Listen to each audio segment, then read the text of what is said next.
Okay, thank you for joining us this afternoon for our panel on religious nationalism. It's a very full room. Love to see it. And thank you to my colleague, Professor Leah Surratt, for bringing the Religions in America class. Briefly met some of you on Monday. Good to see you all again. So I'm going to turn the microphone over to my colleague here, Jason Bruner, Professor of Religious Studies and Director of the Desert Humanities Initiative, and also the Center for the Study of Religion and Conflict. Jason is doing a lot this semester, and thank you for the support from both the Center for the Study of Religion and Conflict and the Desert Humanities Institute. Appreciate you. I'm just reading introductions. I don't calm down. There are a couple of seats sort of on the front. If you're in the Religions in America class visiting, you could view this as maybe the anxious bench to my left, your right. But there are a couple of seats scattered throughout, so feel free to find them. I'm here to welcome you to this panel. I think we've got three wonderful presenters who will be giving, presenting from their work and research. I'll briefly introduce them. You can, of course, see longer bios of their work and other publications on the GAW webpage. So these will be somewhat brief, and I'll just go in the order that they will be presenting. Those presentations will be about 15 minutes each, which will hopefully leave us some time for comments and questions from you or others online. And so here we go. To start, a weekly opinion columnist for openDemocracy and a senior correspondent for Religion Dispatches, Chrissy Stroop is also a trained academic holding a PhD in modern Russian history and humanities from Stanford University. Stroop has bylines in Foreign Policy, Playboy, the Boston Globe, and the Moscow Times, among others. And she also writes essays for her Substack, The Bugbear Dispatch. A transgender woman who was raised evangelical Protestant and is now an outspoken but pro-pluralism atheist, social justice advocate, Stroop has been instrumental in building and raising awareness of the ex-evangelical movement and is, with Lauren O'Neill, co-editor of the anthology of personal essays titled Empty the Pews, Stories of Leaving the Church. So with that, Chrissy, the floor is yours.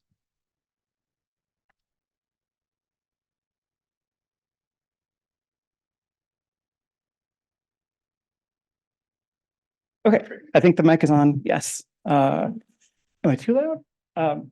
Okay, great. Well, thank you, Jason, for that introduction. I want to say thanks to Tim and Volker, and also to Kate for inviting me to be on this panel. And yeah, to everyone here at Arizona State, this is such a great event, and I'm really glad to be a part of it. So today, I'm going to talk about a subject that I'm kind of it's a very personal subject. It's also one that I have done a lot of research in terms of in both sort of academic research that's relevant to the topic and journalistic research. I mostly write opinion pieces, but sometimes I do journalism as well.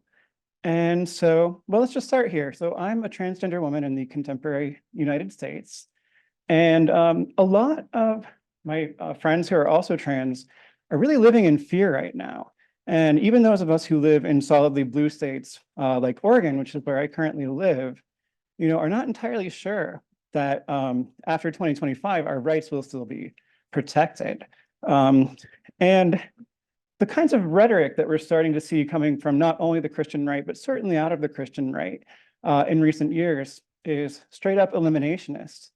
And, in genocide studies, because gender, it's not one of the 5 categories originally listed in the UN Genocide Convention as a group that can be subjected to genocide. There's some debate about this, but I can tell you that a lot of trans people in the United States feel like our existence is seriously under threat, and that in various states, even now, we're being subjected to various levels of state persecution and coercion. So that's why today I want to talk about authoritarian Christianity and anti-transliminationism in the era of Trump's Republican Party. And on that phrase, Trump's Republican Party, let me just say very quickly, oh, and I totally forgot to start my 15-minute timer. So it starts now, right? Or that's how that works. I want to say, we've seen pundits over the last few years raise the question time and again, well, why do these evangelical Christians support Donald Trump? Aren't they supposed to, love your neighbor and welcome immigrants and stuff? And let me tell you, that is not how religion works. Some religion is neither good nor bad, right? It's a thing that people do to navigate values and to express community, and in some cases, to find that through the worship of God. Christianity is neither good nor bad. In fact, if you want to put it in kind of wonky religious studies terms, it's not one thing, right? There are many variations and branches of Christianity or Christianities that have existed over time and that continue to exist today. And in the United States, you can kind of see two broad bifurcations, mostly associated, and this is overly broad and reductionist, but just for the purposes of this talk, so mostly associated with white Christianity, which has usually been white supremacist and in favor of oppressing African Americans. And Black Christianity takes this liberationist approach, right? The historical Black church, a very different kind of theology. But both are Christianity. So when I talk about authoritarian Christianity, I don't want you to hear me saying all Christians are like this, right? But some Christians are. And in fact, those Christians have disproportionately held power throughout much of Christian history, have been associated with imperial domination. And to some people, that doesn't make a lot of sense. But to someone who grew up evangelical, it makes perfect sense to me. Why would we expect it to not be that? So the answer to the question that the pundits continue to scratch their heads about, because in my view, because of Christian privilege, they don't want to know the real answer. The answer to the question of why do evangelicals support Donald Trump is very simple. It's because he does what they want, right? And one of the things that they want to do is essentially drive LGBTQ people back into the closet and keep trans people from having access to healthcare that allows us to be ourselves. And as I said, over the last few years, the rhetoric, as well as the laws, and there's a feedback loop there, state laws in many different states have become increasingly draconian and increasingly eliminationist. In fact, at the CPAC conference, the big annual conservative conference in 2023, a Daily Wire commentator named Michael Knowles called for the eradication of transgenderism, he said, from basically all aspects of public life. Well, you can't really call for the eradication of transgenderism without calling for the eradication of trans people. He tried to kind of walk that fine line there. But what he was doing was basically saying that trans people don't really exist, right? That there's something wrong with us. And it's certainly the subtext of the language there. And that's why most trans people ourselves, object to the term transgenderism, because it reduces us to an ideology rather than a group of people who have a certain set of experiences. One other thing to call attention to just at this first slide here is that term authoritarian. Now, this is a panel about Christian nationalism. And that's a term that you'll hear a lot these days. It was introduced into American national discussions and discourse through the work of sociologists Sam Perry and Andrew Whitehead. And I'm actually really grateful that that term got a lot of purchase and has been discussed a lot in the popular press, because before that, I don't think you would really see many critical discussions of Christianity or any kinds of Christianity in the press at all. Like right-wingers in general and authoritarians in general, evangelicals love to work the refs, and so they always complain that they're being treated very unfairly in the papers, but spoiler alert, they're actually not most of the time. So the fact that Christian nationalism is getting discussed is a good thing. I think the term is too narrow, and I'll give you one example as to why. Anybody here seen this new documentary called God and Country? It was produced by Rob Reiner. You've seen it. Yeah, what do you think? It misses the mark. I think like the label that you're bringing up doesn't really fit what's being described. Yeah, so I'm also quite critical of that movie. And I don't want to go into that in great detail here because my time is already running out, but I'll just say they represent, they put a lot of conservative evangelicals who want to say, oh, I'm not a Christian nationalist in this movie, and kind of hold them up as the good ones, and yet they're as anti-LGBTQ as any other white evangelical. So I prefer the term authoritarian Christianity, because if you can be a Christian nationalist but you still want to ban all abortions, or if you can be against Christian nationalism but you still want to ban all abortions and you want to drive queer people back into the closet and not give us any rights, then the term Christian nationalism is too narrow to really be useful for any sort of justice-oriented work. So that's why I use that term. Oh, and I forgot to mention, we often associate this term Christian nationalism, I think, with evangelicals, but it does apply to some Catholics and some other kinds of Christians as well. And Michael Knowles, who I briefly mentioned, he's one of these radical traditionalist Catholics who go to the Latin Mass and reject the Vatican II reforms from the 60s. So, you know, that's a flex. And now, how does the clicker's not clicking? I mean, it's I figured. Oh, you did that? Wait, let me try. Nope. Hey, did you do that? Okay. All right. So I'm just going to show you some examples of things that I pulled from the news that have been happening in recent years. So here's a case that happened in Texas a couple of years ago. During Pride, you know, there's been a kind of move in recent years to really advertise Pride as being for everyone. It's fun for the whole family. And so there was this family-friendly drag show held at a little bar called Mr. Mister. The second Mr. is spelled with two S's. Get it? It's, you know, anyway. And because of the way things have really been ramping up, right? You got this huge mob outside yelling things like, you know, the fist of Christ will come down on you very soon, and we are going to be really happy when we take away all of your rights. Right? This was something that was happening right outside this bar. There were Antifa activists who were kind of escorting people in and out, because otherwise, in some cases, they were followed by members of this mob who were intimidating them. And this kind of stuff has been happening more and more. So we're seeing this ramping up of rhetoric. We're seeing, in some cases, heavily armed people showing up to Pride events. And we're seeing a lot of patterns that can be traced back into the roots of into earlier anti-LGBTQ campaigns in the United States.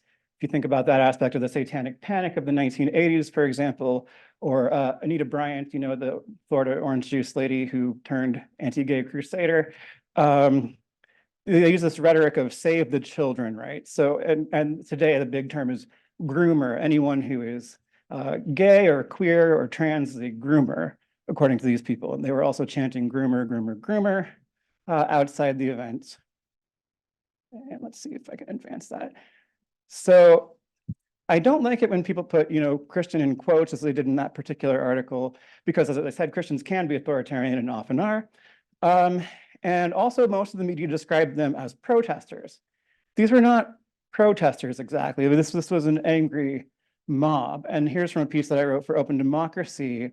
I'll just read this quote real fast. The utter lack of concern with the sexualization of children in heteronormative contexts makes it clear that right-wing Americans are in fact motivated by anti-gay animus rather than any concern for children. After all, these are the same people willing to allow kids to be gunned down in school rather than see their precious gun rights curtailed. And here's just some examples that I've already gone over, I think, of things that they were yelling, chanting groomers, yelling you're disgusting, and my favorite, the fist of Christ will come down on you very soon. That's why I named my talk the Fist of Christ. And with respect to the laws that have been passed in recent years, we've seen it started around 2015 with bathroom bills and then school sports bills. These bills, on the basis of that rhetoric of protect the children, which is never really about the children, except in the sense that it's you want your children to turn out exactly like you and perpetuate the same kinds of bigotry. They've expanded to drag bans at certain institutions, public institutions. And we've already seen one trans person blocked from presenting at a library in Montana, even though, of course, being trans and performing in drag are not the same thing. But these folks like to conflate the two. So there's something to unpack there, but not really a lot of time to unpack it. So I'll just note that for now. And what we see here is kind of a cycle that creates feedback loops between states. And in this case, we're talking about individual American states because of the devolved American system of federalism. You know, some states have actually responded to the uptick in anti-trans laws being passed in red states by becoming trans refuge states. Maine recently did so, and I think that brings the total up to 11 or 12. And hopefully they'll be able to hold fast going ahead. Whoever wins the election in the fall may require some civil disobedience. And even if we do have a Democratic president, but still a Republican-controlled House, and even if we have a Democratic-controlled Senate, Republicans have already tried to defund trans healthcare. They've done it at the state level, and they've tried at the federal level to hold important funding bills. So, we've had like 1 million government shutdown confrontations this year, right? We've gotten very close to the brink, and then they got a deal. They've tried to defund trans healthcare from any sort of federal funding. So it's possible that that just like there could be a national abortion ban, there could be sort of a national defunding of healthcare for trans individuals. And I kind of worry, since I'm a self-employed writer at this point, and I have an Obamacare, ACA exchange health insurance plan that could end up affecting me. We don't really know, but these are the kinds of things that trans people are worrying about in America right now. And I want to point out that you shouldn't make a slide with this many words on it, of course, as we've already discussed. But I wanted all of this on this slide because what we have here is kind of a cycle, right? It's a system of feedback loops that feed on each other. So it's introduced rhetoric by trying to pass laws, first of all, that most people or many people will find to some degree reasonable, because you're talking about protecting the children, you're talking about predators in bathrooms, which is a myth, but it's a myth that can get a lot of parents to say, oh, maybe you have a point. You start with the stuff that's easier to sell people. You use that to introduce dehumanizing rhetoric. Then you can pass even more hateful laws. Then you can sell the rhetoric even more. And I would say that the so-called liberal media hasn't done much to help us out here. So the New York Times, for example, also tends to push pretty anti-trans narratives in its opinion pages, and very rarely gives trans people an opportunity to speak in our own voices. So yeah, we're seeing bomb threats increasingly. Some of them have been incited by Chaya Raichik of Libs of TikTok. If you're familiar with that social media account that uses a lot of disinformation and insinuation to attack individuals and get them to be trolled. So result in bomb threats against schools, churches. Here's an example of a church being the good guys. I don't really have time to go over it, but it's a case that happened in California, and I did a report on it for Religion Dispatches. So if you like, you can look that up. And then just sort of from the horse's mouth here, you've got Catholic organizations working to oppose trans rights in the United States. And I bring that up because I was going to talk about 2 case studies, Texas and Florida, which I probably don't have time to do at this point. But in the you don't have to. I'll try to hurry up. Okay, but so in the case of Florida, it's a very interesting case for the involvement of members of the Catholic Church. Ron DeSantis himself is a very devout Catholic, although you don't hear a lot about that. And when certain states were not able to get, or certain governors and attorneys general were not able to get the legislature to be quite as far radical right as they wanted them to be, Governor DeSantis was one state governor who did an end run around the legislatures and just politicized the bureaucracy, which is also what the Donald Trump team and the Heritage Foundation are promising to do with the federal bureaucracy if they win in November, right? Is just fill it up with political appointees who will, be basically ideological apparatchiks and do whatever their leader wants from top to bottom. So DeSantis is an interesting case because he stacked the Florida State Medical Board, which is supposed to be a strictly professional, nonpartisan board, right, with his cronies. And a couple of them are very, very Catholic people who have degrees in things like zoology and bioethics, which definitely qualifies you to be on the state medical board in the state of Florida, apparently. So yeah, and you'll also notice here that an organization that we might associate more often with evangelicals, the Alliance Defending Freedom, although a lot of the people who work for it are also Catholic, is very much involved in this fight. So here's, you know, right-wing Catholic newspaper talking about how they work with the ADF on these issues. And a couple of these people involved with this Catholic organization, the Catholic Medical Association, were appointed to the state medical board by DeSantis in Florida before the state medical board then agreeably, according to DeSantis's norms, you know, moved to defund trans healthcare.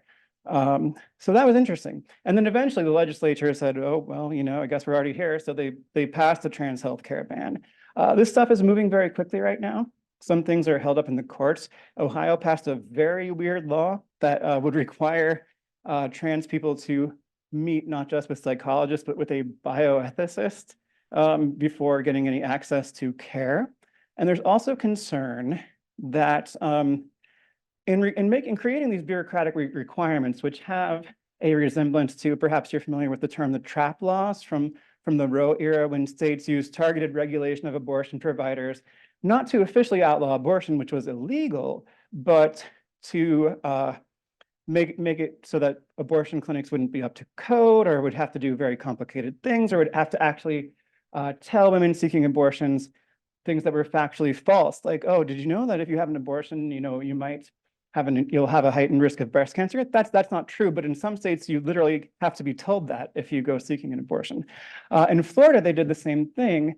They created a consent form that you have to sign, and that consent form says that trans healthcare is new and experimental and probably bad for you, and none of this is true.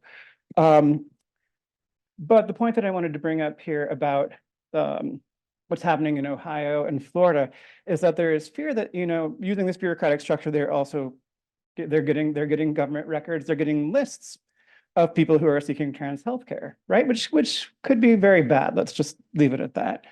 And in Texas, you know, you had Ken Paxton, the Attorney General, actually pursuing child abuse cases, using the state government, the state CPS, to accuse parents of trans kids who were very loving, supportive parents and wanted to get them the best healthcare possible of child abuse. Those are currently held up in courts. And the Ohio case where we'd have to meet with a bioethicist, which is very weird and not what bioethicists do, actually. They're supposed to be academics up in the ivory tower. They don't really have clients, but maybe that's part of the point, right? Because if you can't talk to one, then you can't get your care. That's held up in the courts as well. And these cases are currently held up in the courts. But I talked to the parents of some of those kids. I interviewed them for some reporting that I did for openDemocracy. And it's pretty devastating. And we already have, you know, at least thousands of displaced trans people and families in the United States because their own states have become too hostile for them to live there, or they're getting out because they're afraid. So to most people in the trans community in America today, the question of whether queer people or trans people can be the targets of genocide is a clear yes. And of course, I think it's important to mention too, that in historical genocides, you often see queer people as early targets of the genocidaires. Some of you are probably familiar with Magnus Hirschfeld's pioneering clinic on sexology and gender studies in Weimar, Germany, in Berlin. He did some of the first gender affirming surgeries, and then the Sturmabteilung SA came and destroyed ransacked his clinic in 1933 and burned all his research. They went after queer people first, and in terms of that rhetoric of eradication and denialism, just one last point. Something interesting happened recently on social media, which is people were talking about how queer people, including trans people, were among the first targets of the Nazis on social media. And J.K. Rowling actually said, a famous children's author, right, said, wait a minute, the Nazis didn't go after trans people, which is a sort of, I guess it's at least a partial Holocaust denial statement. And then she was basically arguing on the basis of, well, trans people don't really exist, right? They're just men pretending to be women. By the way, there's also trans men and there's non-binary people. I know it's hard to imagine, but yeah, so, and Hirschfeld, of course, was also Jewish, so there's another intersection there. But Yeah, you've got a lot of public figures right now arguing that trans people don't really exist, so shouldn't be able to have rights. And yeah, it's not a good state of affairs. And I'll quit now.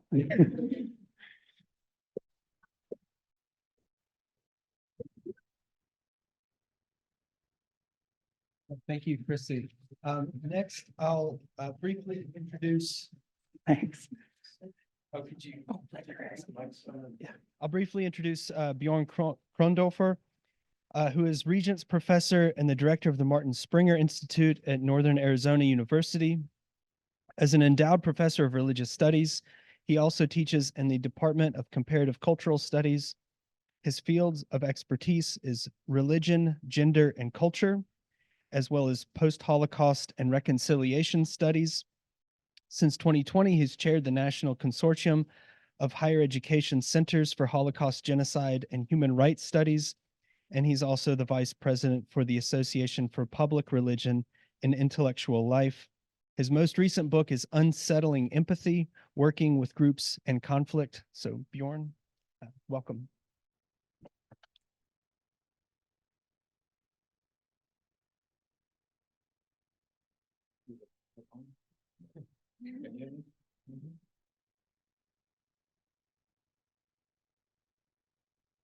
As I was thinking about my 15 minutes and what you can say in 15 minutes, who the audience is, I had no idea. But I thought the way I conceive of my 15 minutes is mostly talking to students, and there's mostly students in the audience, and then back to them. So some of my colleagues may have listened to this issue, maybe find more familiar territory, but there was never looked at this, and maybe that's what you think about.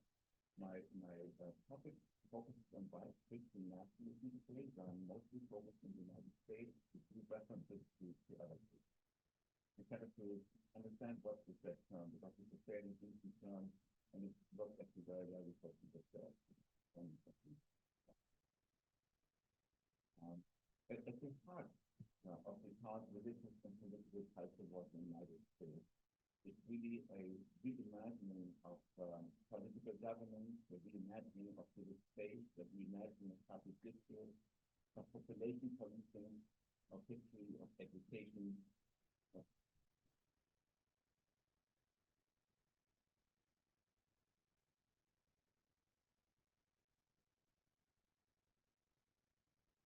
Right here, that should do. I'm sorry. Okay. Do you have to repeat it for the? No, I continue. So there is in I would say the last 2 decades, and probably earlier, but very clear now, a reimagining of all the spheres of civic and political life, and it's very much driven by a religious discourse in the United States. It is, I would say, activated by an eschatological vision that might be best described as an apocalyptic phantasm. Now, if you have no idea what I talked about, come to my religion class and I tell you. But these are heavy words, but really a kind of an end of the world vision. And it's much of the ideas about what we need to do now in our society is kind of following this vision of the end of the world. And that is actually has frightening consequences. Really up to the last 10 years or so, what was named, described, and analyzed as religious fundamentalism by religious studies scholars has really changed in the last 10 years, around to 2020, before 2010s, 2020s, to be called white Christian nationalism.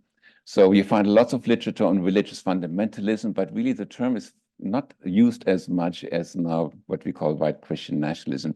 And that is a significant term change because the landscape, the religious landscape has changed. And we can argue that it's always correct, but it certainly has some truth to it. We can say then since the 1920s, when religious fundamentalism kind of came into being in the United States, mostly on the margins of American culture, even though religious fundamentalists always wanted to have more power and more say in society, but they still stayed mostly on the margins.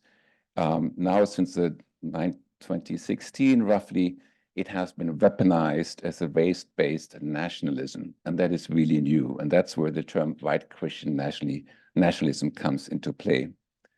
Before saying a little more about the United States, we should also remember that the US is not the only place where this is happening. The emergence of toxic forms of religiosity that intersect with anti-democratic, illiberal, nationalist political discourse happens around the globe and not just in Christianity.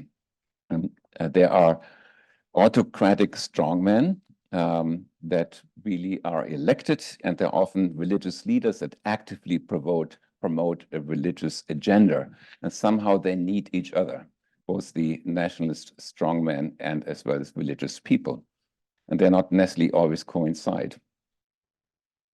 Those what are called unholy alliances across different religious traditions have also led to religiously inspired forms of violent exclusion and religiously legitimized acts of hatred.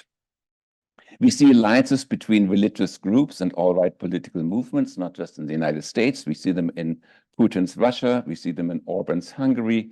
We see them in the former Poland's populist Law and Justice Party, and various groups promoting the great replacement theories or conspiracies really in Europe, particularly in France, but you see it in other places too. The depth and the fervor of this ideology since 2016 is unprecedented in the United States, and political strongmen are galvanizing these movements. We can think of here Trump, but Putin in Russia, Orban in Hungary, also the Prosperity Party in Ethiopia, which is run by an evangelical Christian, or places like Israel with Netanyahu in power, or Turkey and Erdogan in power. It seems to matter little that most of these men are not particularly pious themselves. What matters is that their followers regard them as part of a divine plan. And that the plan is that they kind of function then as religion and function as God assistants. These politicians function as God assistants to root out the rot of a godless, secular, pluralist, humanistic society. In precisely this sense, American Christian nationalists are a political, dangerous, apocalyptic, and unforgiving ideological phenomenon, which Bradley Onishi, one of the names I'm going to mention, who was a former adherent to Christian nationalism in California, and now is a scholar of religion, he has identified this as a movement ready to strike with violence. He writes in his book, Preparing for War, The Extremist History of White Christian Nationalism and What Comes Next, which he wrote after the insurrection on January 6th. Because that's when he kind of said, there's a wake-up call here. We have to respond to what is happening. And his quote is, the rise of, one quote I want to mention is, the rise of the new religious right between 1960 and 2015 gave birth to violent Christian nationalism during the Trump presidency and beyond. And he's one of the religious studies scholars says, like, we cannot just look at this as a rhetorical metaphors that people use, that people are preparing, and we need to take it seriously. And if we don't prepare for the seriousness of what is happening, it works in the favor of those who are preparing for it. And he thinks there is actually potential violence on our way. There are lots of books coming out these days. Some carry the title White Christian Nationalism, some don't. Recently, I looked at the number of these books, and I looked at 3 categories. There's a category of a mixture of journalistic writing, journalistic investigation, and scholarship. And these people write lots of books. Catherine Stewart is one name that would come to mind. It's called The Power Worshippers. There is a book by Onishi that I mentioned before, and a number of other books. And then there are books who are written by people who were somehow affected by Christian fundamentalism or white Christian nationalism, and they write from their particular perspective. They're often scholars, but it's more like what in German you call a Streitschrift, a kind of an engaged scholarship that takes a position. Anita Butler would be one of them from an African-American perspective, but also other people who write from their perspective as having been growing up in a church that turned white Christian nationalists, and how they come to terms with their own Christianity in the process as thinkers and scholars. The third set of books is Sociologist, and you mentioned actually Perry. He actually co-authored 2 books with 2 different people. He's a sociologist and he does statistics, and he's trying to figure out, like, what is the Christian nationalism scale. How do we measure what is happening? And he actually comes up with some intriguing and slightly counterintuitive, we could say counterintuitive ideas, if I find those in my notes, because I sometimes have a hard time remembering numbers, but I don't. But so some counterintuitive parts are that the center of Americans who even identify necessarily as religious believe parts of what white Christian nationalists are saying. So it goes from extreme acceptance to kind of, yeah, we may not want prayer in the school, but we would like to have something part of the New Testament in our courthouse. So they are partially, they're kind of in between things, and then there are a few people who are totally against it. Interestingly, and that is where the term white Christian nationalism becomes a little complicated, is that the second largest group that follows on their white Christian nationalism scale are actually Black fundamentalist evangelical churches. So that is where it becomes difficult to just talk about whiteness here. So we have to become a little more differentiated about what exactly are we measuring. Frightening is that a high percentage of convinced, in the scale of white Christian nationalist groups, convinced white Christian nationalist groups, is that they take the idea of Armageddon and the rapture literally. The rapture means like there's one day we all get kind of, the saved people, they rapture up to heaven are saved, and the rest of us sit here and will be somehow destroyed, or at least we kill each other. That there's a literal belief that this is actually going to happen. The power of religion is that if you literally believe that this is going to happen, you're willing to commit violence in a certain way, and to make this happen. So for some Christian nationalists, and that is true for other religions too, where we have kind of nationalist toxic religiosity, is that they don't mind violence to come. They don't mind the current state of affairs in the world, because actually just predicting what they always thought is going to happen anyway. It is closer to what they hoped is going to happen. There will be a place for the saved, and for the rest of us, we will kill each other one way or the other. And they're reading all the politics that are happening right now under this kind of framework, including what's happening in Israel right now. Because many of the white Christian fundamentalists actually think like the first sign of Armageddon to happen and the rapture to happen is going to start in Israel. And that will start a World War III. And they have various predictions. Pat Robertson, one of the older guard fundamentalists, who perhaps would be called a Christian nationalist today, had many predictions of when that happens. And he predicted World War III to happen sometime in the 90s, and it would happen with, and then a little later, and then Putin would invade Israel. Of course, none of these prophecies ever happened, but they're predicting these things and often put Israel central to their ideology. And that also makes them really dangerous.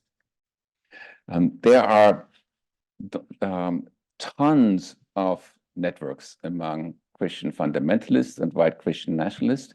They are well-funded by people who share similar beliefs, and they have a network of hundreds of groups, which is why they're actually powerful. We often ignore them if we don't need them.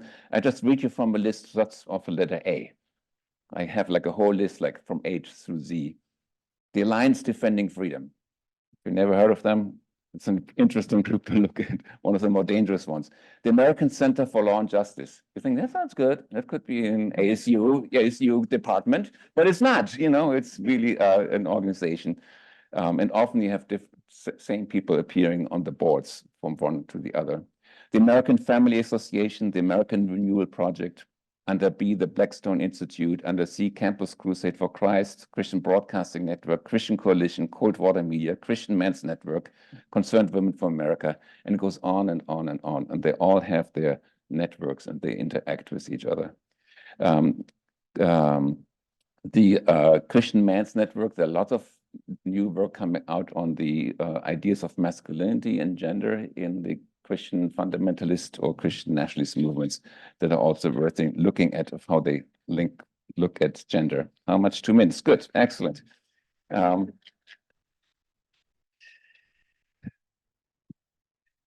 a few things that they bring to the focus in the reimagining of public discourse and public policies. As you mentioned before, issues of women's rights, abortion, LGBTQ, very high. Democracy needs to be replaced. Democracy is not functioning well, and there are various forms of theocratic governments. They don't necessarily all want a theocracy, meaning something run by a religious leader, but some forms of a broadening of an autocratic government that works well with the churches. And actually, they take Putin as a model, interestingly. Putin is a model because Putin kind of aligned itself with members of the Russian Orthodox Church. And there are lots of new ecumenical means networking among Christian communities, new ecumenical movements with Orban in Hungary, with Putin in Russia. And a lot of the efforts went to sending Bibles to post-Soviet Russia. There was a huge effort on American Christian part. And surprisingly, they found that many evangelical, meaning Lutheran or Methodist or someone, evangelical Christians converted to Russian Orthodoxy because they found a home there. So it actually backfired to some extent, simply because, and the connection here is not necessarily that they like each other as people, but they all follow the same ideas of traditional family values that they see are happening in Eastern Europe, and they see the West has lost. And it's, again, anti-gay, anti-LGBTQ, anti-women, and so on and so forth.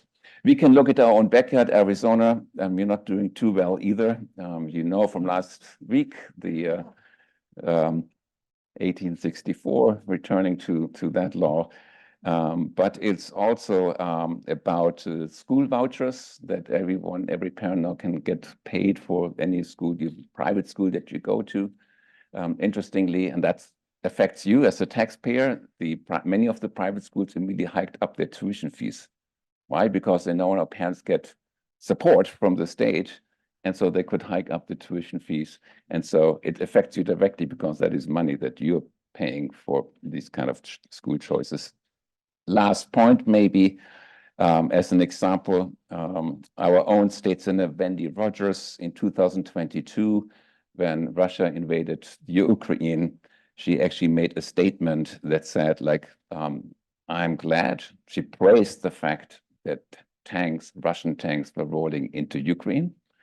And she also praised the fact that this is a war that is justified. She called Zelensky, the Ukrainian president, a globalist puppet of George Soros and of the Clintons, and called French President Macron and the prime ministers in New Zealand and Canada as reporting to the same satanic masters. That is our own governor, not governor, senator here. I want to end where I started, and that is with Onishi, who said, like, we have to take this seriously. And I'm giving you one quote of a person you probably never heard of. He's one of the new guard of Christian nationalists, rather the old guard of Patterson and other people who were the old guard evangelists. Going out. Greg Locke, you would not have heard him, but you can Google him up. Greg Locke, he gave a very inflammatory sermon in support of the Proud Boys in 2022 in a large tent service in Tennessee. And I'm quoting him directly. Let me tell you something. You ain't seen nothing yet. You keep on pushing your buttons, you low-down, sorry compromisers, you God-hating communists. Maybe you'll find out what an insurrection is. Because we ain't playing your garbage. The Bible says we take it by force. That's what the Bible says. And it's going to get worse.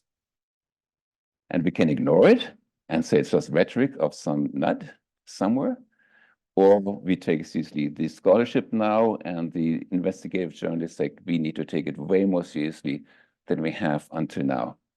That this is a threat to democracy. It doesn't necessarily relate directly to genocide, but the whole conference on nationalism and genocide. So it's a form of nationalism that has the potential to become much more violent and on the margins of our society, even though I'm not saying you're marginal, but I'm just saying on the margins of society, this is already happening, and we often don't notice this.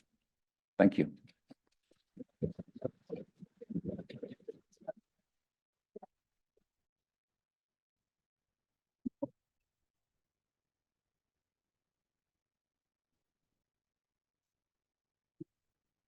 Yeah. It's in my pocket. The easiest thing. Okay, the final presenter is Dr. Temoney, who's an associate professor and chair of the Department of Religion at Montclair State University. She's a member of the United States Holocaust Memorial Museum, Committee on Ethics, Religion, and the Holocaust, and an editor for Genocide Studies and Prevention in International Journal. Her scholarship examines the intersections of religion, human rights, genocide, and theory of history. And she has presented to government agencies, institutes, and non-governmental agencies. Her work has appeared in journals like Genocide Studies and Prevention and the Journal of Religious Ethics, and has a forthcoming chapter in the Oxford Handbook on History and Memory. So welcome, Kate. Thank you. I don't get a clap? Thank you, thank you.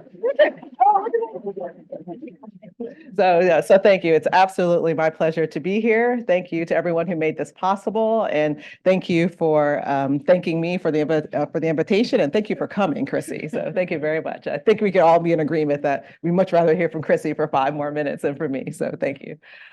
So I am here to talk about something I think that will help pull us all together, actually. So each one of us had this piece of how we want to talk about religion and nationalism. And so Chrissy has this great presentation about transgender rights and about this kind of eliminationist language that we see. And then, of course, we have Björn, who's talking about kind of white nationalism kind of more broadly. And so what I'm here to do is to talk about and to give you some categories with which to think about some of these things. And in order to do that, I'm actually going to heavily rely on somebody else's work in order to do that, and then situate some of the work that I've done. And this is the recent piece that you see up here as a way of kind of helping you use the categories I want to share with you as a kind of scaffolding for being able to organize some of the things that we've heard today, including the piece that I'm going to present that I wrote that was published several years ago. So that's kind of how we're going to start. And so again, my name is Kate Temoney. You could see I actually have money in my last name. The joke is that my mom wanted to marry a man with money.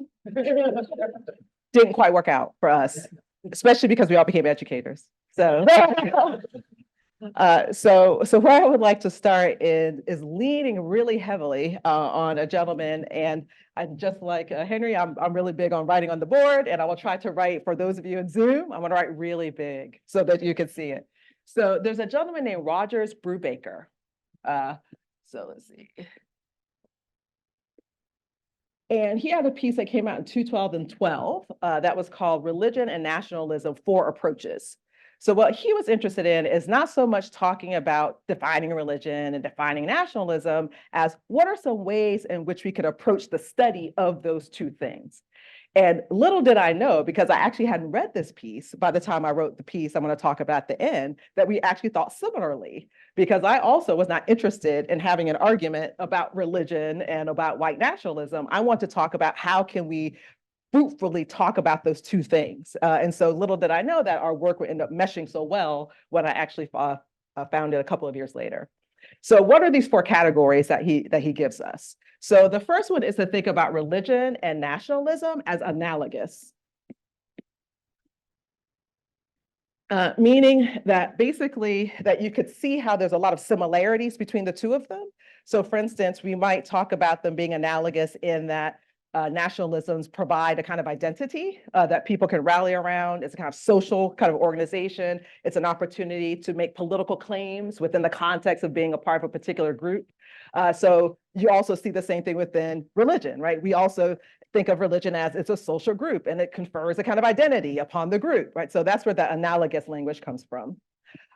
You can also see at times people using religious language to describe nationalism, right? So they'll say something like, there's like the sacredness of the nation, right? So that's where that analogous language comes from. A second way to think of it is to think of religion as explaining nationalism.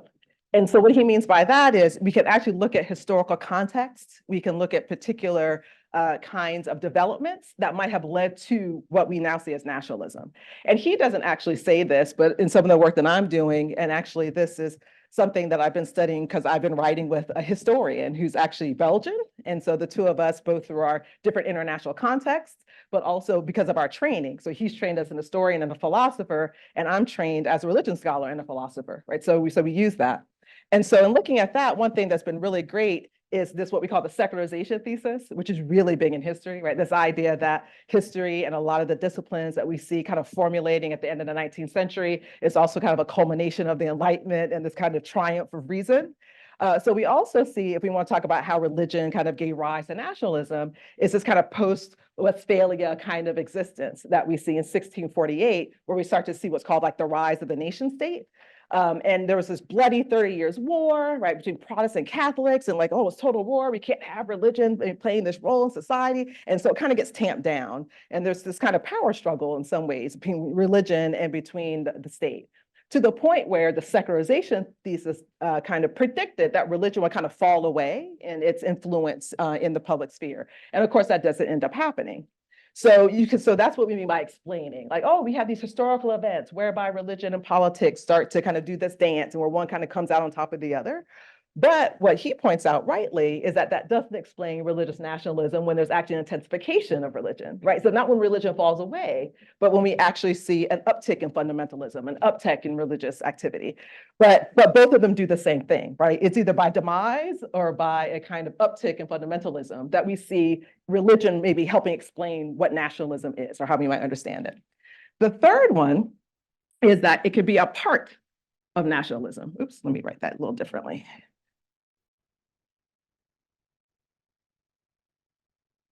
It can be a part of nationalism. And so one of the ways that we can think of that is a part in the sense of there are elements of religious traditions that help inform how we might think about nationalism. So that might be something like really hardlined. It might be something like what we see, and for those of you who attended either online or in person, Omar Bortov's talk, when he talked about like a potential two-state solution, and what we're seeing now with Gaza and with Israel is that if you did have that, you might have the majority of those who might identify as Jewish in one part of Israel, right? Those who identify as Muslim in another part, where you actually have the people themselves are not quite coterminous, right, with the actual physical space in which they occupy, but that can be the case, right? So that's what we mean when we say it's like a part. And then maybe in a looser sense, it could just mean things like some symbols and kind of national communities that might involve certain religious values, right? So that might be what it means by a part. And here, what Brubaker does not mention, but I want to highlight two people very quickly before I move on to the fourth point and then on to my own piece, is that there are two authors, and as you might know, especially in academia, you really got to pay attention to who you are citing, and you got to pay attention to whose voice is not heard. And so one thing I always like to do is to try to identify a lot of female scholars, right, when I'm talking about my own work, because we could all fall into the trap of just kind of rehearsing the canon, right, and not looking for people who are really doing great cutting edge work. So two of those people who happen to be sociologists who work in religion, one is all of us in this room probably have heard of them, or at least you will after I say the name, which is Danielle Hubert-Léger, who wrote a piece about a chain of memory and how she understands religion. And she has this great way of thinking about religion in the sense of like how we pass on a memory and a chain within that community as to how we might think about religion. But then you also have somebody else whose name's Grace Davy, who looks at what she calls believing without belonging, right? So this sense that you can have communities that then have certain values that bring them together, but they don't belong in the sense that they're not actually going to places of worship like on a particular day, and I don't identify with this particular tradition, right? But they still kind of relate to the values and see it as helping defining them as a community. And so this believing without belonging, which she later kind of backed off a little bit on and said, I want to use the word vicarious religion, right? So she kind of used that as an update to her own term, but you can see how that might help form a nation's kind of sense of their ethos, right? Or their sense of consciousness as a community. And then with one thing with Hubert-Léger, a great term that she comes up with is this, what we call the patrimonialization of religion, which is you kind of empty out the kind of theology and the content of the religion, but there's still kind of like some cultural significance to it that has communities band around it. And the last thing I'll say about that before I get to this fourth point is what's interesting about that is that also helps you understand, I believe, and I don't think I'm making a really controversial claim here, is that it kind of helps explain why you have people who are really reacting against like immigration, in the sense of, I may not be religious, but we have this emptied out theological tradition by which we identify as a community. And you can never be that, right? So if I'm a French and I have Catholic roots, I'm not really Catholic, I'm nominally Catholic. But if somehow I think part of what it means to be European and French is to have this Catholic history, you as a Muslim can never have that, right? So you can never fully assimilate, you can never be a full part of this culture, right? So there's like this weird like ethno-religious identity that can make it very hard for another community to come in and actually be fully embraced. That's kind of something that myself and actually this gentleman, his name is Beba Bevanage. He has a wonderful name. Just say it with me, Beba Bevanage. And so that's why I'm working with him, just so I can say his name. And so that's one of the arguments that we're trying to make in this piece we're writing together. The last quick point that he makes is that it can actually be the form of religious nationalism. And here, this is what probably, how much time do I have left? Like 4 or 5 minutes. Yeah. Okay. The other part of this is, and this is probably the one that most of us in the room are familiar with. So for instance, if you think about a country right now where religion really seems to be driving the national agenda to the point where it's resulted in the exclusion, expulsion, destruction of another group of people, right? What tradition might come to mind, or what country? Others? Turkey, right? Indonesia, Myanmar, right? Iran, Hindu nationalism, right? Buddhist nationalism, right? Those kinds of traditions where you have the religion, certain like in Afghanistan, right? Islamicists in Afghanistan, right? Where the actual content of the religious tradition, right? That is informing the actual national agenda, right? And so that's when we think of religion and nationalism, that's probably what a lot of people think of, right? They think of those communities which use as the central point of departure for how they're going to understand themselves as a nation is their tradition, right? Which, as you can see, is a little different from these others. So thank you, Rogers Brubaker, right? Because I think this is a great way of thinking about how we might use this as a kind of scaffolding. And where I'll then end is with looking at a piece that I wrote, and this is where we get into the conversations about religious nationalism. I'm sorry, about religion and nationalism, but specifically using white nationalism as an example. And so what I just gave you was kind of like this overview. So that was this first part. The second part is white nationalism and what I understand to kind of be 3 ideological shifts within white nationalism that partly has to do with their relationship to religion. The third one is understanding whiteness itself as a religion.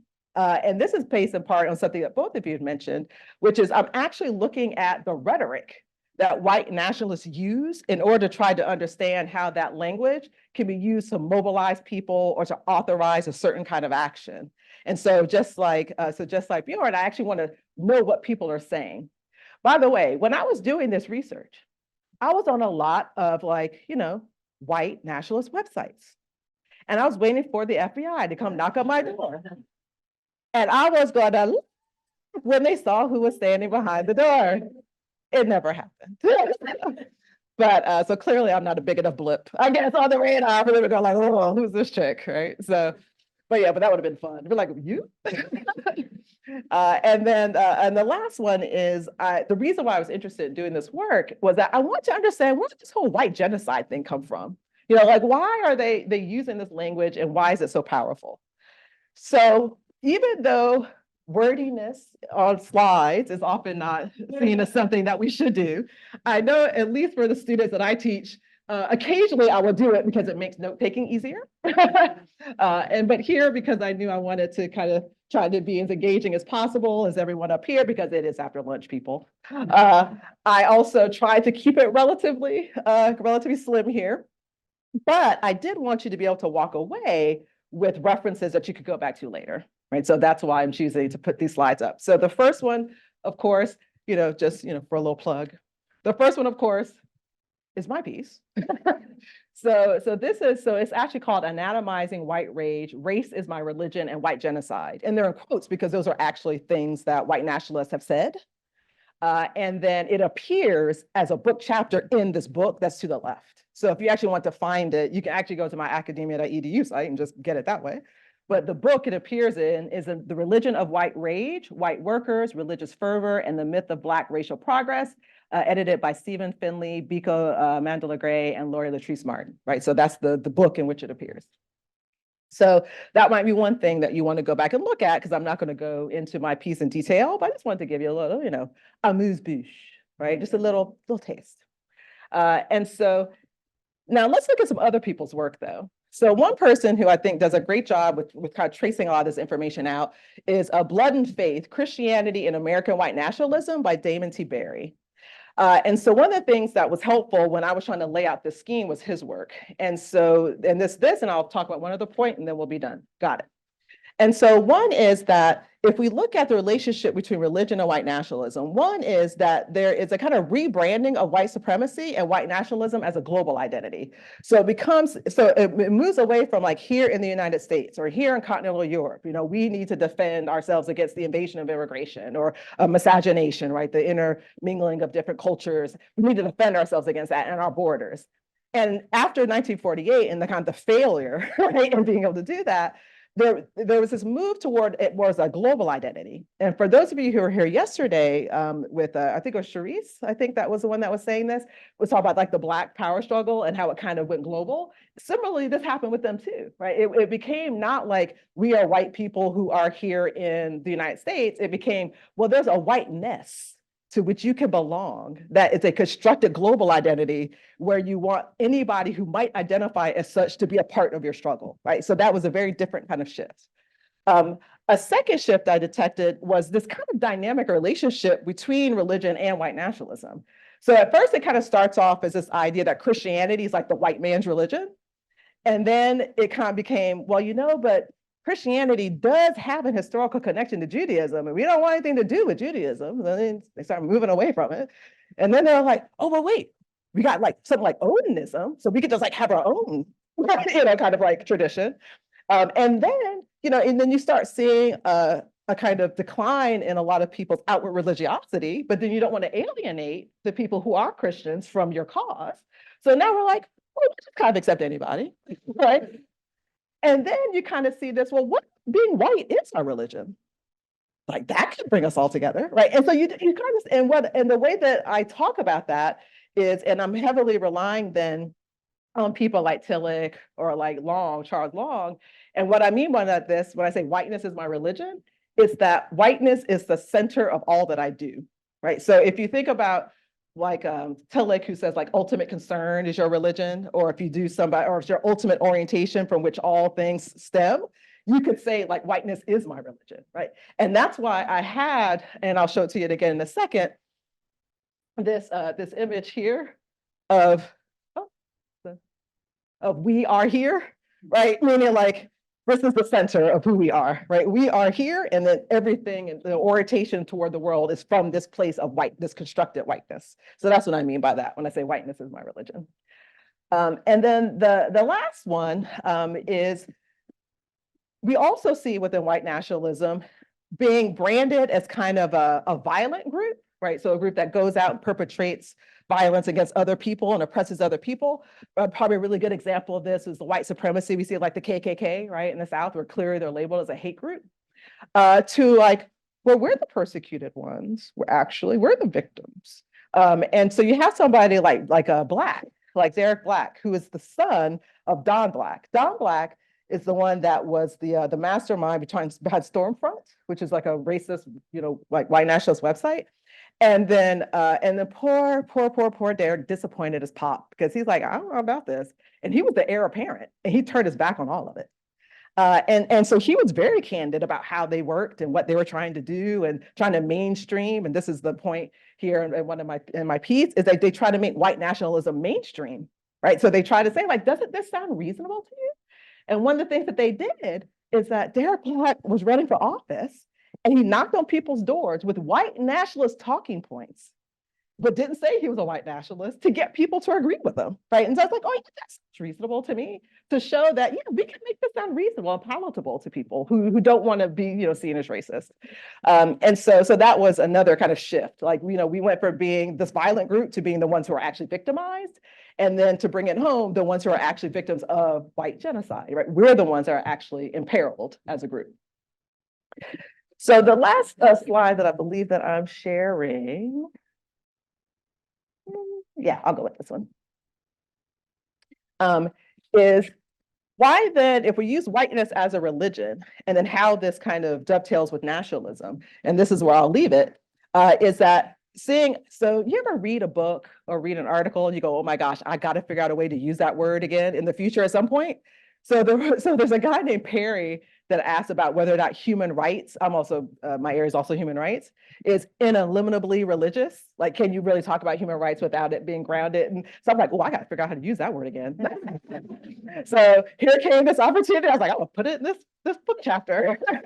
So the question is that within white nationalism, there's this idea that somehow to be white is to be industrious. So that means by the flip of that is that other people are lazy. So like Black slaves are slavery. The native peoples are lazy. Like, look at how they plant their crops. It's all over the place, right? Like, slaves are always looking to get out of work, right? So what it means in coming to this country, the white nationalist mindset is that to be American is to be white. And that there's this kind of God-given kind of bestowal upon these nationalists to reclaim that. And so another one, last 2 points, you can also think of religion and whiteness as a kind of ritual. So when Ed was talking yesterday, he talked about like lynching, for instance, as a kind of ritual. So here, this is the point that Finley tries to make, is that you can press your whiteness into service by being able to engage in ritualistic behavior that brings you all together. And something like drinking and hanging people of color could be one of those things.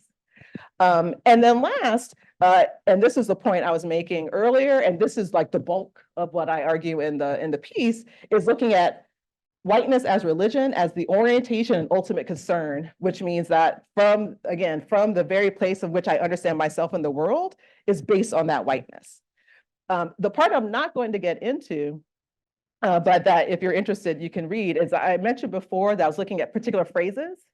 So I actually take different phrases and I use those phrases as kind of like a heading to then talk about, well, what does it mean to use religion for unification? How does religion work as a standardization? How does religion work as mobilization? And then the same thing in using things like genocide, how does that work as a unification? Like, what rhetorical power are those words using? So there's actually like 6 little mini parts that each address these.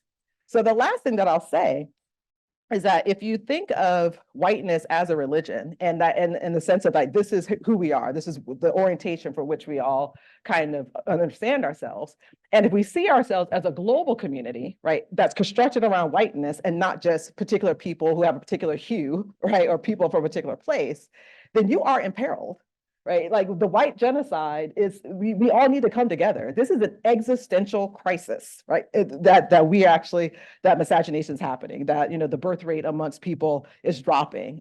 So that kind of idea was a way of trying to explain where all this angst is coming from. Is to think of it in this way. So thank you. I hope I didn't take too long.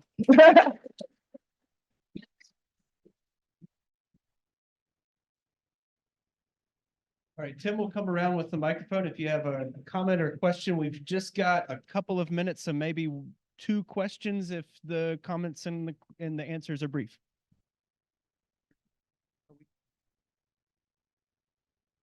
We can spill over a bit. Yeah. We'll take one question in the room to start with. We got a couple online too. We can. Okay, maybe we'll go online first. So there are 2 questions here that are related. And I think they're both addressed to Dr. Krondorfer. The first is, he said if a Christian believes in the rapture, he could become violent. Could he expound on this? And the second is, thanks to all the speakers, for Professor Krondorfer, what are the warning signs we should be looking for to indicate these Christian groups are moving into their more violent phase, if we aren't seeing them already? And what should the response be? What can we do after we start seeing them?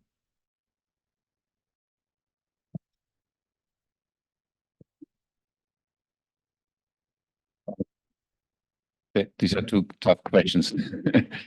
And if I would have especially good answers for what exactly are the signs and what can we do, I would have to take on almost like a prophetic mantle, which I don't have. The danger with the idea of rapture, if I start with that one, is if people literally believe the rapture is going to happen, which means only those who are the chosen ones who have follow in the certain categories of religious beliefs, the belief is that you get raptured into the heavens and we are left behind. And left behind is like we go through some form of Armageddon, and that can take on not the biblical version of Armageddon, but we like a nuclear war. So if there are signs that the nuclear war is closer than we think between Iran and Israel right now, we foretold you this. And if you're not part of the believing groups, you will just suffer the consequences of if and when this happens. So they're actually not afraid, as opposed to me, who is afraid of this. They're actually not afraid of this because they feel like they're the ones, or at least they think they're the ones who would be saved, and I would be the one who's left behind, who's many other people. So that is, if I understand the question correctly, like partly an answer. I recently heard someone say we don't fully understand what is happening, and that's precisely what is happening. And I find myself in that place quite often these days, that I'm not quite sure how to respond and what to suggest, because it seems almost out of our hands, despite the fact that many speakers saying like we have to stand up and be more active, and that of course is often easier said than being done. Concretely, as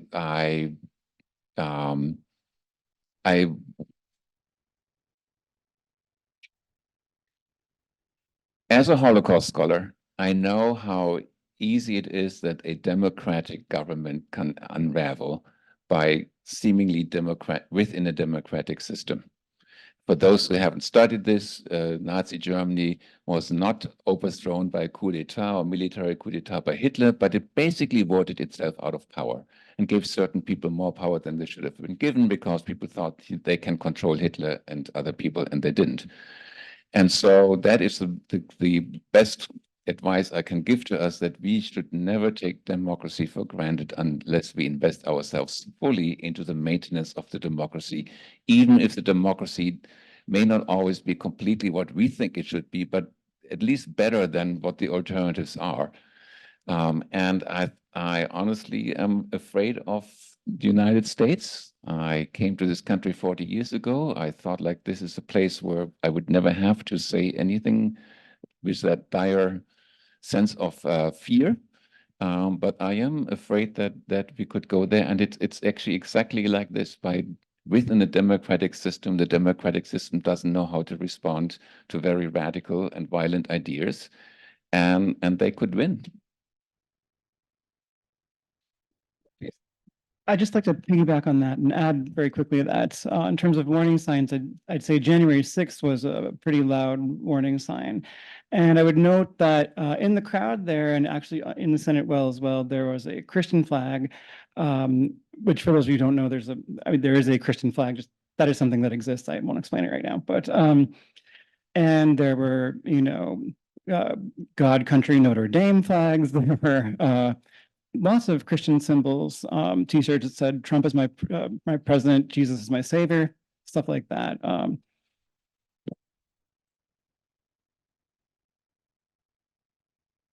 Hi, hi guys. This is all three of you kind of touched on this point, so this question can kind of go to whoever would like to pick it up. But in the past, like evangelicals, specifically, like now what was referred to as fundamentalists, have had positions as advisors and advocates to like a lot to past American presidents, and rather successfully had their agendas passed.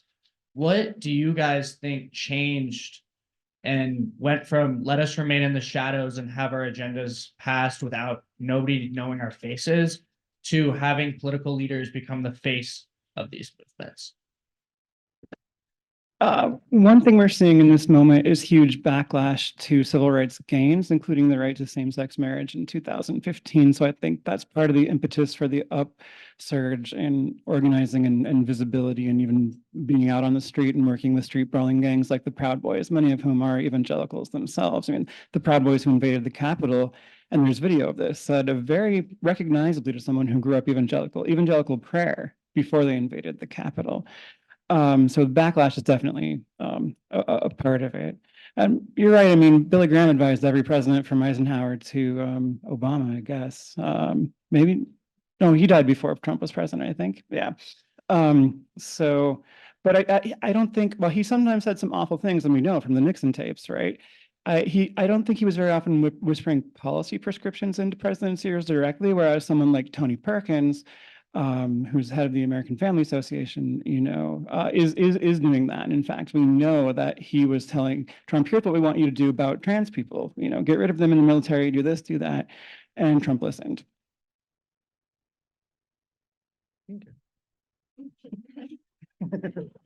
I was listening to you, now I forgot what you asked. Just along the lines of fundamentalist evangelicals, what you refer to as the old guard, have been like super pivotal in US politics, whether that be, as you were saying, actually like prescribing policy or just. Let me say too, they have had a really powerful lobby since the 1980s, and they've made a lot of gains since then. Before the 1980s, homeschooling wasn't very common and wasn't always exactly legal, and depending on the state in the American federal system. And I'm not saying that homeschooling should be outright illegal, right? I understand why some people want to do it in the American system for legitimate reasons, but to say it's underregulated is honestly an understatement. It's basically not regulated, right? So it has been exploited since the 1980s by Christian nationalists, who are the people who lobbied to deregulate it in the first place. So this has been building for many decades.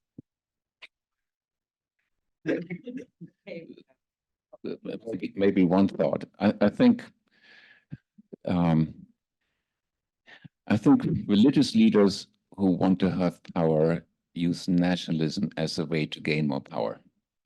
And political leaders who have absolutely no legitimacy right now in terms of a larger vision. I mean, as bad as Soviet Union was in Nazi Germany, these fascist or totalitarian regimes, they actually had an ideology that was in itself somewhat consistent, as brutal and genocidal as it was, or totalitarian. They had an ideology for which they presented to the fascists too. The current political leaders actually don't have much of an ideology. They don't have really a new worldview that they present to us. They have themselves and their own interests and their own power hunger, and they have certain classes they want to protect, but they actually do not present us with a new worldview for which we would like to die for or something. They're none. So they need religion as the only legitimizing force that they can think of, because, as I said before, they're themselves not pious. They're really, I mean, Trump now sells the Bible, which you can get for free anywhere, but he sells it for $60, and he cannot quote a one phrase from the Bible correctly. Yes, that's true. That's true. But anyway, I think there are also people who use each other for particular purposes, and so they find a common ground. All right, we need to stop it there. Thank you for the questions. Thank you for those who joined us online and others here, to the students especially. Before I turn it to ask you to thank the panelists, I just wanted to kind of highlight some people. Events like this take an enormous amount of work. Folks like Dr. Langell, Dr. Alex Alvarez, Professor Hava Samuelson, several others, the staff who are out here in the hallway, like a number of people are responsible for sort of making these things happen and happen well. So please thank them, because it's often invisible work. So with that said, I will also want to thank our three panelists, Chrissy, Bjorn, and Kate, for an enriching presentations and conversations. So please join me in thanking them.